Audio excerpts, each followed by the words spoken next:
মা এতগুলো ছেলেমেয়ের মধ্যে কোথায় খুঁজবো বলো তো? ওটা কি পসিবল? কি করে খুঁজে পাবো ওকে? সেই জন্যই তোকে বারবার বলেছিলাম যে ফোন করবো, ফোনটা হাতের কাছে রাখিস। যদি ফোন না ধরে না, আর তোদের যদি ওকে খুঁজে বের করতে হয় না, খুব বকবি, খুব বকা দিবি দেখা হলে। এখন দেখছি না যেতে দিলেই ভালো হতো। এতদিন ধরে ফাংশন করে খুব লাফাচ্ছিল, ভাবলাম যাক ঘুরে আসুক, সবার সাথে দেখা হলে ভালো লাগবে। কিন্তু ও যে এতটা দায়িত্ব জ্ঞানহীনের মতন কাজ করবে এটা আমি সত্যি বুঝতে পারিনি। না না না, অত চিন্তা করো না। ফোন ধরবে না, যাবে কোথায়? এই আরেকবার করো না জামু দাদু ভাই। ফোনই তো করছি দাদু ভাই, ধরছে না তো। আচ্ছা ঠিক আছে, আমি একবার করে দেখি। এতগুলো মিসড কল যখন যাচ্ছে নিশ্চয়ই একবার না একবার খেয়াল করবেই। আমি ওকে বারবার বলেছিলাম, জানো তো মা, বারবার বলে দিয়েছিলাম যে ফোনটা সাইলেন্ট রাখবি না, ভাইব্রেশনে রাখবি। হ্যাঁ, হলের ভেতর থাকবি, লাউড মোডে রাখতে পারবি না, অ্যাটলিস্ট ভাইব্রেশনে রাখিস।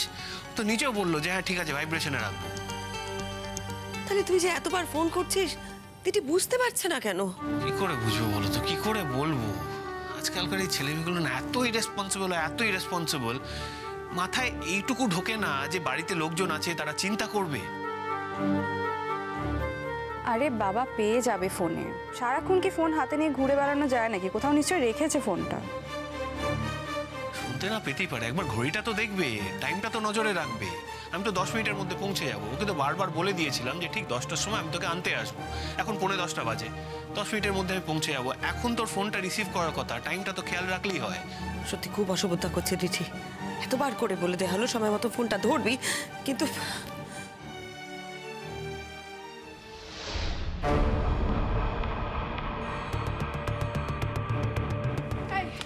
আমার ফোনটা দাও। আমার ফোনটা দাও। আমার বাড়িতে সবাই খুব চিন্তা করবে। কে তুমি? আমি তোমাকে চিনিও না। কেন এসো? তুমি তো বলেছিলে আমার সঙ্গে সময় কাটাবে। তাই একদম মাঝ কথা বলবে না। কি উদ্দেশ্য বলো তো তোমার? কেন নিয়ে এসছো আমাকে এখানে? আমি বলছি আমি তোমাকে ভালোবাসি। একদম। তুমি আমাকে ভালোবাসো? তোমাকে আজকে আমি প্রথমবার দেখলাম তুমি আমাকে ভালোবাসো। একদম মাঝ কথা বলবে না। বদমাইশ ছেলে কোথাকার। কেন নিয়ে এসছো? আমি কিন্তু চিৎকার করব। আমি কিন্তু লোক ডাকবো। যত জোরে মন চায় চিৎকার কর, কেউ বাঁচাতে আসবে না। তোমার গলার আওয়াজ শুনে কেউ এখানে আসবে না। আসলে এটা না একটা সময় রিসর্ট ছিল, বুঝলো তো? এখন আর রিসর্ট নেই। এখন যার যাকে পছন্দ সে তাকে এখানে তুলে নিয়ে এসে কিছুক্ষণ সময় কাটায়। কেন করছো আমার সাথে এরকম? প্লিজ ছেড়ে দাও আমাকে। আমি তো তোমাকে আজকে প্রথমবার দেখেছি।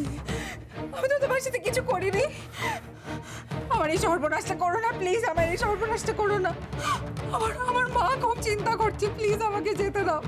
প্লিজ আমাকে যেতে দাও। প্লিজ আমাকে যেতে দাও। আমি কি যাবো তোদের সাথে? যাবো? তুমি গিয়ে কি করবে বলো তো মা? না না, আসলে হয়তো বন্ধু বান্ধবের মাঝখানে আছে, সেই জন্য অত খেয়াল করছে না, টাইমটাও তো দেখছে না। জানো তো, অল্প বয়সী ছেলেমেয়েরা এই দঙ্গলের মধ্যে ঢুকে গেলে কি হয়।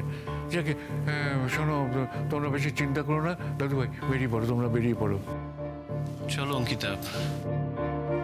আন্টি তাহলে আমরা আসছি। দাদু ভাই আসছি।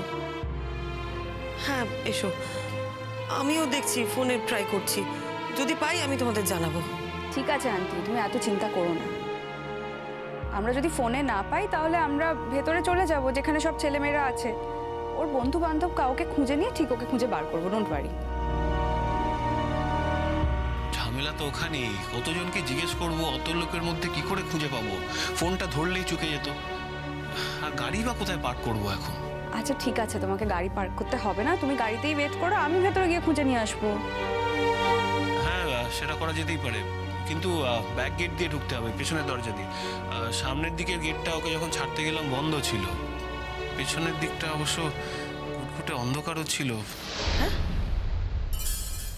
দিঠি কি ওই অন্ধকারের মধ্যে দিয়ে একা গেছে? কি বলবো বলো মা, আমি ওকে বারবার বললাম যে চল আমি তোকে এগিয়ে দিই, তো সে যেতে দিলে তো। বারবার বলে যে এটা আমার কলেজ, আমি রাস্তাঘাট সব চিনি, আমি এখান দিয়ে রোজ যাতায়াত করি, তোকে যেতে হবে না। বন্ধু বান্ধবরা আছে, আমি ওদের ঠিক খুঁজে নেবো, পেয়ে যাবো, এই বললো। ওই অন্ধকার রাস্তাটা দেখার পর থেকেই আমার কেমন যেন একটা অস্বস্তি হচ্ছে। তো অস্বস্তি যখন হচ্ছিল তখন তুমি গেলে না কেন? বললাম তো, যেতে দিলে তো। তো বললাম যে চল আমি ভেতর পর্যন্ত তোকে ছেড়ে দিয়ে আসি, কিছুতেই সে যেতে দেবে না আমাকে। আমি বা কি করতে পারি? আর তাছাড়া যদি ওকে নিয়ে যেতে হতো তাহলে গাড়িটা ঠিক জায়গায় পার্ক করতে হতো, সেটাতে আরো সময় লাগতো। সেই টাইমটাও তো দেবেন না তিনি, হন হন করে চললেন। আরে তাহলে তোমার উচিত ছিল যে ও যাতে হলে পৌঁছানোর পরে তোমাকে একটা ফোন করে জানিয়ে দেয়, তাহলেই হয়ে যেত। সেটাও বলেছিলাম। আর তাছাড়া সব উচিত কি আমার? হ্যাঁ, ওর কি একবার উচিত নয় যে একটা ফোন রিসিভ করা? এতবার করে আমরা ফোন করে যাচ্ছি, একবার ফোনটা দেখতে পর্যন্ত পাচ্ছে না ও। খুব রাগ হচ্ছে আমার দিঠির উপরে, এমন করে না মাঝে মাঝে। তোমার তুই বলছিস আবার অন্ধকারের মধ্যে দিয়ে গেছে, কত কি শুনি আজকাল ওই অন্ধকারে। আন্টি তুমি এত চিন্তা করো না, ফেস্ট চলছে, অনেক ছেলেমেয়েরা আছে, ওরকম খারাপ কিছুই হতে পারে না কলেজে, এরকম ভেবো না। না তা বলছি না, আসলে আমাদের সময়টা তো ঠিক যাচ্ছে না। টিঙ্কার হঠাৎ করে এরকম একটা হলো, তিথিও তো যাবে না বলছিল। আমি কেন যে হঠাৎ করে ওকে যেতে বললাম, সত্যি আমার না কিছু ভালো লাগছে না। জাগি, তোর আর দেরি করিস না, এগিয়ে যা। শোনো, ফোন করে ওকে পেলেই প্রথম খবরটা আমাদের দেবে। আর আমরাও দেখছি ফোনে যদি ওকে পাওয়া যায় সঙ্গে সঙ্গে তোমাদের জানিয়ে দেবো। না খবর পাওয়া পর্যন্ত কিছুতেই শুতে যেতে পারবো না।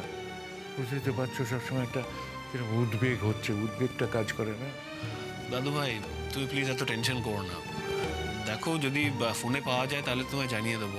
আর তাছাড়া ওখানে তো আমরা গিয়ে খুঁজবোই, ওকে পেলেই সঙ্গে সঙ্গে তোমায় জানিয়ে দেবো। মোদ্দা কথা, তুমি ঠিক খবর পেয়ে যাবে, টেনশন করো না, কেমন? চলো আসছি।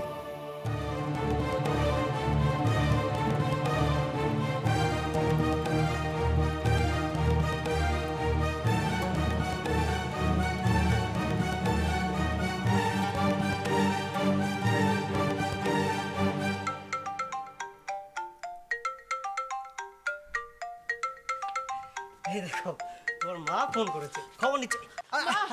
হ্যালো মা মা আমার ফোনটা দাও, আমার মা ফোন করেছে, আমাকে ফোনটা দাও। হ্যালো দিঠি, কার উপর চিৎকার করছিস? হ্যালো দিঠি, হ্যালো, আমাকে আমার ফোনটা দাও। আমার মা ফোন করে।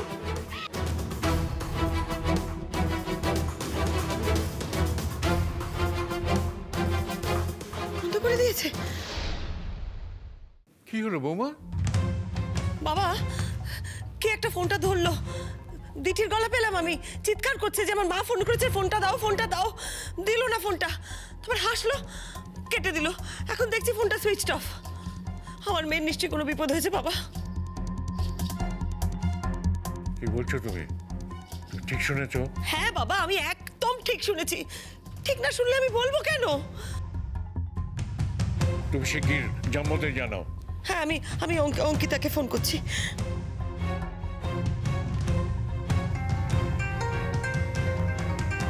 আন্টি ফোন করেছে। হ্যাঁ আন্টি বলো। হ্যাঁ অঙ্কিতা, শোনো, আমি দিঠিকে ফোন করেছিলাম, ফোনটা ধরেছিল, কে একটা ধরেছিল জানি না, দিঠি সমানে চিৎকার করছিল যে আমার মা ফোন করেছে, ফোনটা দাও। তারপর একটা ছেলেরা হাসছিল, হাসতে হাসতে ফোনটা কেটে দিল, আর এখন ফোনটা সুইচ অফ পাচ্ছি সমানে। হোয়াট? কি বলছো তুমি? হ্যাঁ, এক্ষুনি ঘটনাটা ঘটেছে, সেই জন্যই তোমাকে জানালাম। তুমি শিগগিরই জামোকে বলে দাও। হ্যাঁ আন্টি আমি বলে দিচ্ছি। শোনো, তুমি না একদম টেনশন করো না, আমরা জাস্ট 5 মিনিটস ডিস্টেন্সে আছি, এক্ষুনি পৌঁছে যাব, গিয়ে আমরা সোজা দিঠির কাছে চলে যাবো, ওকে ঠিক খুঁজে বার করবো। তোমরা একদম টেনশন করো না তো। দেখো বন্ধুরা হয়তো মজা টজা করছে, কি শুনেছো তার কোনো ঠিক আছে? তোমরা টেনশন করো না, আমরা পৌঁছচ্ছি। না অঙ্কিতা, কেউ মজা টজা করছে না।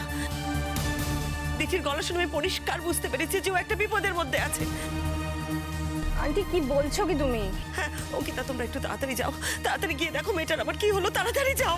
আন্টি তুমি টেনশন করো না, আমরা এক্ষুনি পৌঁছে যাচ্ছি, আমি গিয়ে তোমায় জানাচ্ছি, ঠিক আছে? কেঁদো না বৌমা, ওরা দুজন তো গেছে, মনে তো হয় কলেজের মধ্যেই আছে। কলেজের মধ্যে যে আছে তার কি মানে আছে বাবা? এমনও তো হতে পারে যে আমার মেয়েটাকে কেউ তুলে নিয়ে গেছে। আমাদের যা সময় যাচ্ছে, সবকিছুতে একটার পর একটা শুধু বিপদ। ঠাকুর ওকে রক্ষা করো, ঠাকুর ওকে রক্ষা করো, আমার দিদিভাই একটা ফুলের মতো মেয়ে, ওর যেন কেউ কোনো রকম ক্ষতি করতে না পারে। ওকে রক্ষা করো।